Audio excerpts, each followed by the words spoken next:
This tiny white light begins to pulsate in a rhythmic pattern, as if it's trying to escape the sky's dark grasp. It isn't the only light. We call these lights auns, and there are many of them. They gradually move across the dark sky, consistently and endlessly, until now. This specific aun is acting astray. I am drawn to the behavior.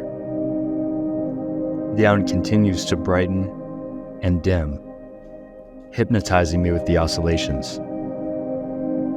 The other auns remain unaffected while it struggles against the darkness. Then, as if it never existed, the aun becomes lost in the void. I wait patiently for the aun to reemerge, but it doesn't. I have observed these auns for phases on end, memorized their behaviors and the clusters they form. A careless eye would never realize their movement. Most don't. But I find myself looking up often, trying to understand the auns. Sometimes I worry there isn't much to understand. I mean, so many questions. Where are they from? What is their purpose?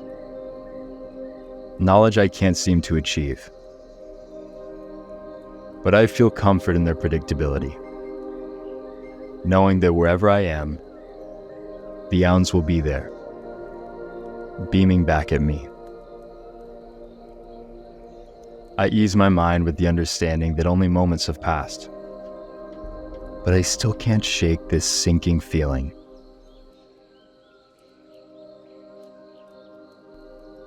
Fike is nuzzled against me, unbothered. He is my fiery companion. Fiery are a loyal species of bird that we live alongside. He and I bonded when I was young, before he had even hatched. I brought him everywhere with me, careful not to crack his fragile shell. So small and silent. Now he is big and loud. Fike, I say. The aun. It just vanished. I feel Fike resituate against me. I never expect a response.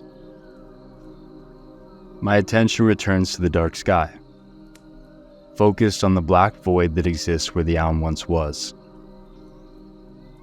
Could an aun disappear forever? My thoughts are interrupted by colorful flute music, distorted by distance. I face the direction of the sound, and my eyes meet the crimson glow of Towdoon. Towdoon is a colossal bonfire that illuminates the top end of our central plateau. The continuous bonfire represents the life force in our group. It has been burning for generations before me, and it will hopefully burn for generations after me. The flat plateau top is sporadically populated with the silhouettes of towering mushroom flora. Smaller lights of green and blue tints are also dotted across the plateau, but reveal little beside their immediate surroundings. A concentration of blue and green hues at the edge of the central plateau mark the ceremony, the source of the noise and my ongoing frustrations. I am looking toward all I had ever known.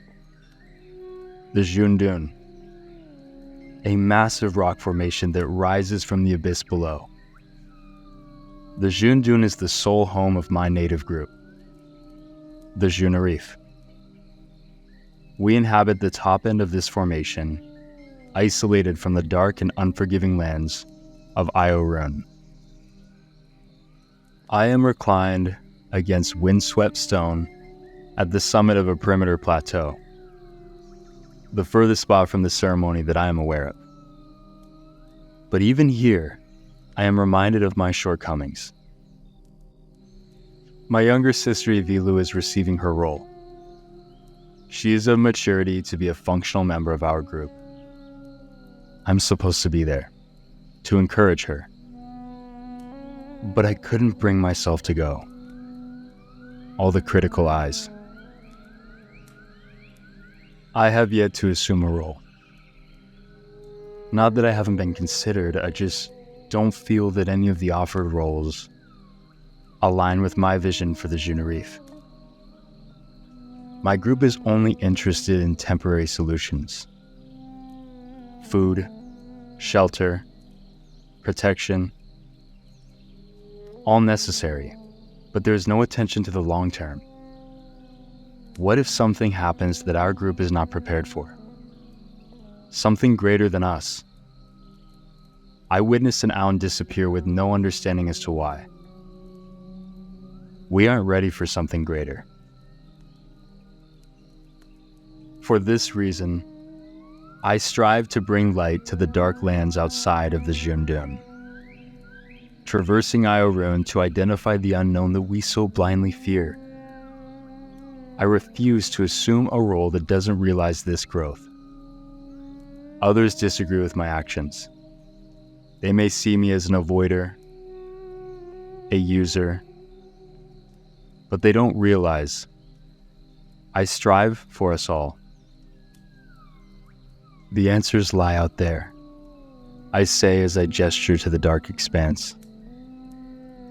I can feel it. We should be going back. Tokun will be searching for me. I retrieve a thin paste from my items and rub it thoroughly into a spherical object on my lap. The paste slowly seeps through the rubbery layer, and the sphere beams light to the surroundings. This spherical lighting object is known as a laun. Launs are malleable bulbs harvested from the base of large mushroom species. They are shaped into spheres and then filled with a flammable liquid that emits brilliant light in reaction with the paste. The result is a mobile source of light that allows us Junarif to see our near surroundings. The sudden presence of light disrupts Vike's rest. As he emerges from my side, the luminescent dots and stripes along Vike's avian frame come to life. He takes the opportunity to stretch his rounded wings and long teardrop-shaped tail. His vibrant blue feathers shake as he reaches the end of his stretch. Vike then makes absurd noises and waddles to the edge of the plateau. This plateau is small enough that my laun's light exposes the entirety of it. The winding edge falls to the abyss on all sides. Some remnants of old defensive ruins protrude from the otherwise barren and chalky stone. I gather my laun and attach it to my side. Vike swiftly takes flight, and I can barely see his luminescence doing circles above me. I begin my descent, finding imperfections in the stone and using them as holds on my way down. Climbing is a vital skill in the Junarif group. The sheer verticality of our Jundun rock formation requires that we scale cliff faces to travel most anywhere. I arrive at a thin ledge beneath me and feel around for a yun rope. The majority of the Jundun is a seamless and central plateau, but the outer plateaus act as islands that branch away from the central plateau. All plateaus are connected by these yun ropes for ease of travel. Once I grasp the yun rope, I gradually rest my body weight onto it. The rope has minimal slack. Knowing fully of the abyss beneath me, I traverse the open gap. After some time, I arrive at another plateau island and continue traversing the series of hewn ropes until I reach the central plateau. Gentle winds guide me down less traveled paths lined with mushroom flora. Fike follows closely above. As I approach the plateau edge above my den, I see the silhouette of a large man. My father. My father is known as Tokun Trok, the defensive lead of the Junarif. His mid-length curly blonde hair and dark skin complement his golden eyes and luminous freckles. Tokun has a broader frame, and I must look upward to meet his eyes in conversation. I find that Tok is perched firmly to his side. Tok is one of the largest Fairy in the Junarif group, having a wingspan more than twice my length. Fike squats behind me. Tok makes him nervous. The light from our two lounges sets the scene. I extend my hand toward him. He does not acknowledge. Aulo. Ivilu has received her role. And where were you? Off hiding? I look everywhere except his eyes as he continues. I stand with you, and you continue to show me nothing. You are my firstborn, your mother's son. For this I have supported your hesitancy and taken judgment from others. But I have been more than patient, Aulo. Why do you have no pride in contributing to our group? The group that raised you, nourishes you, protects you. Those are not my intentions. No one else sees, I finally interject. My father refutes, saying, everyone sees the owls in the dark sky, Aulo. We just don't obsess over them. Something is happening. Something greater than we can picture. I saw one of the owls fade into the dark sky, not long before now. Tokun looks at me as if I am lost. And what must we do, Aulo? My father responds harshly. We need to search for answers. Out there. I motion to the dark abyss off to our side. Circles and circles. You don't hear. We stay within the Jundun for a reason, Aulo. You know why. I find myself looking down at my feet, shifting nervously beneath me. He continues. I have always stood with you, hoping you would align. But you are the one who does not see. He motions at the dark sky. You are too blinded by these owls. I look upward, but before I have time to see if the owl is still absent, my father continues. Aulo, I will not allow you to dim my standing any longer. Soon, our group will be forced to make a decision about your future. I will stand with the group. Numbness travels throughout. I thought this was another one of our disagreements. I wasn't ready for this. Tokun turns away from me, pauses for a moment, and says, I hope she knows I tried, before walking toward Taudun's flames.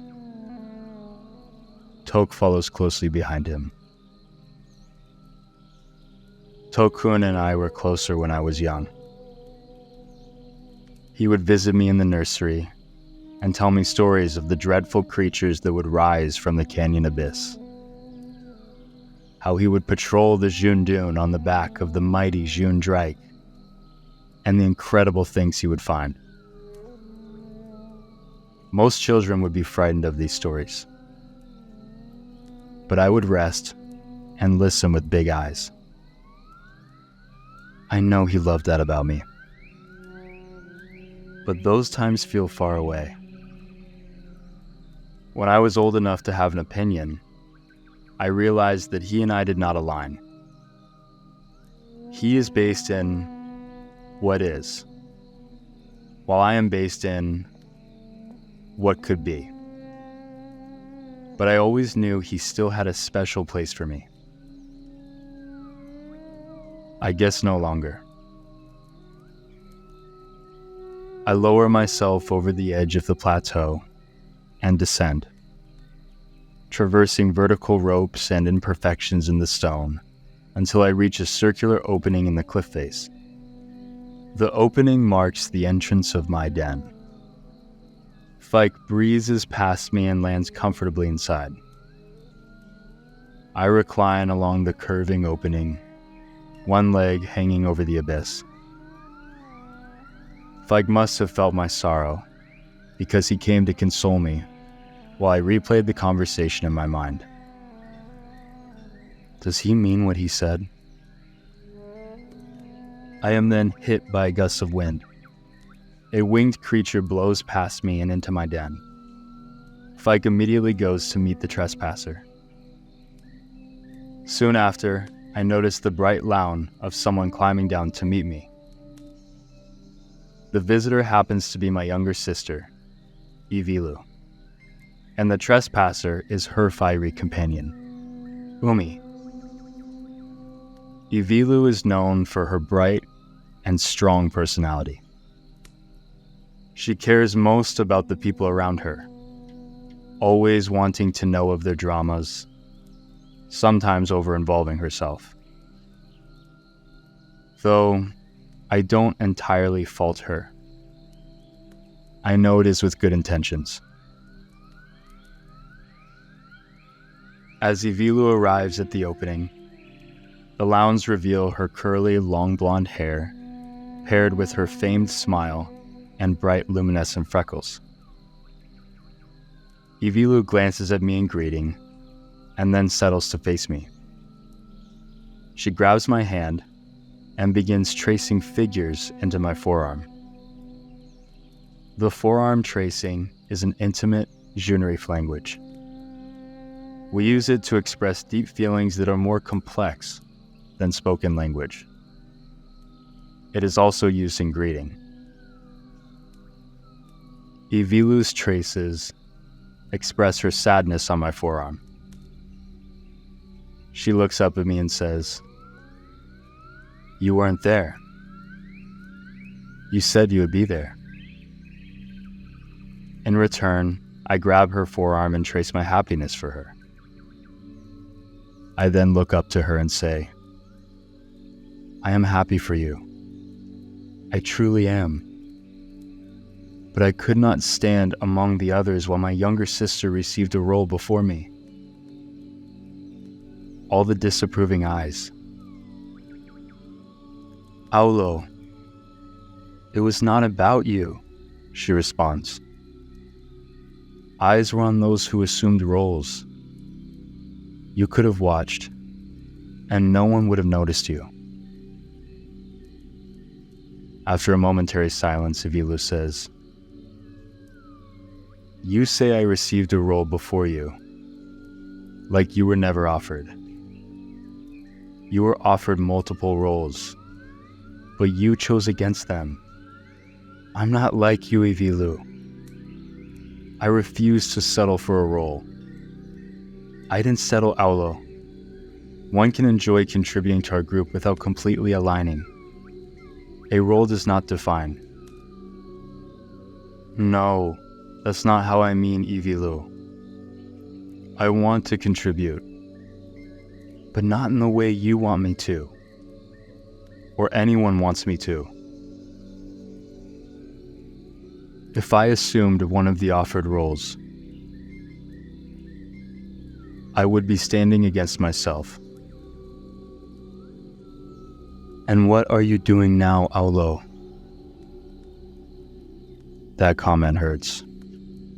I want to be out there, Evilu, I say as I motion to the dark beyond. Finding patterns in the darkness. Knowledge that will get me closer.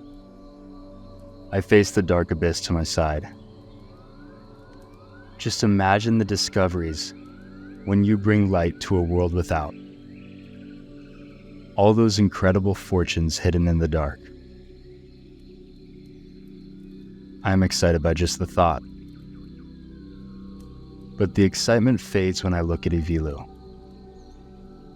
The expression on her face. She doesn't feel it.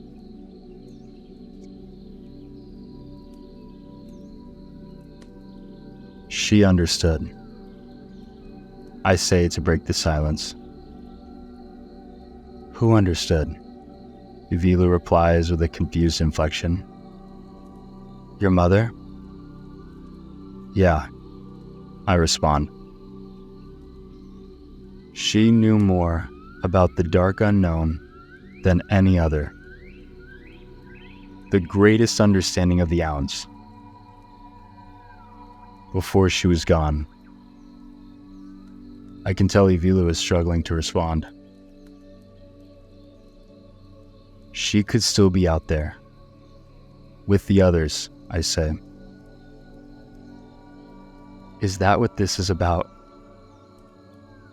No. I mean,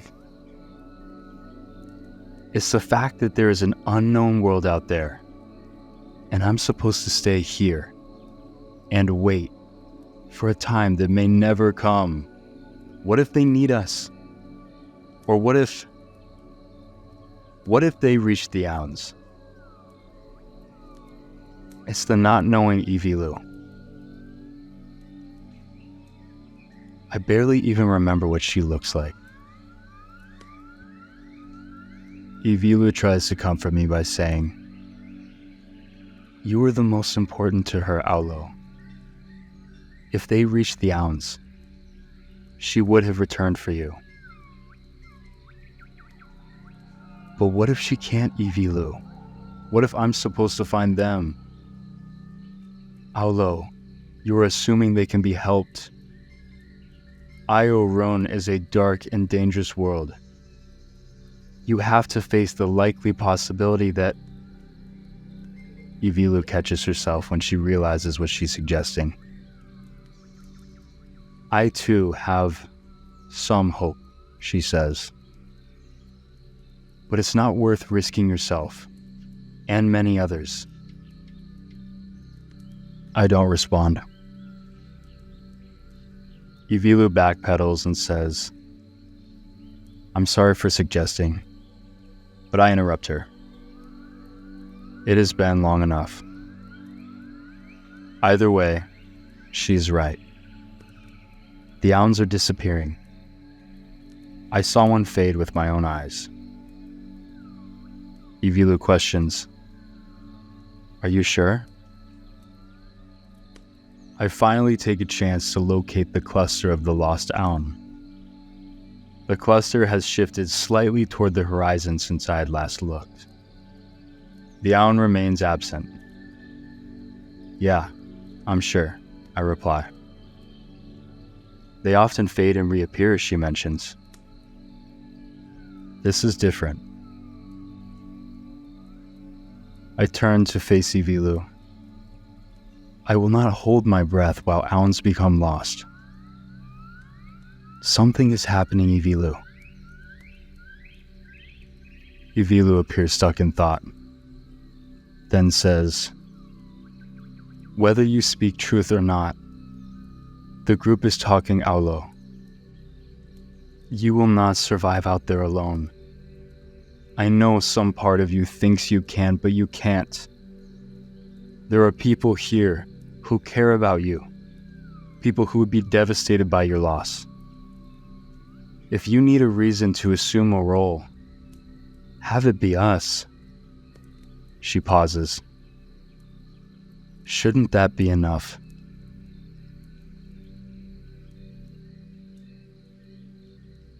I leave some room for silence while I collect my thoughts. Tokun already made his choice. When did you speak to Father? Not long before speaking to you. I am not to dim his standing any longer. Ivilu spoke in a comforting tone. Aulo, you know Father's meaning. I will always stand with you. You may stand with me, but you don't stand with my efforts. Ivilu with a shaky voice. I wish I could. We rest in silence for some time, recognizing that this may be one of our last moments together.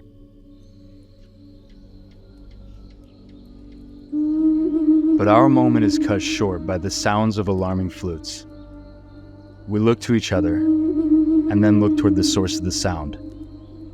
The sound is coming from above us, along the lip of the central plateau. 3 men are rolling a glowing blue sphere.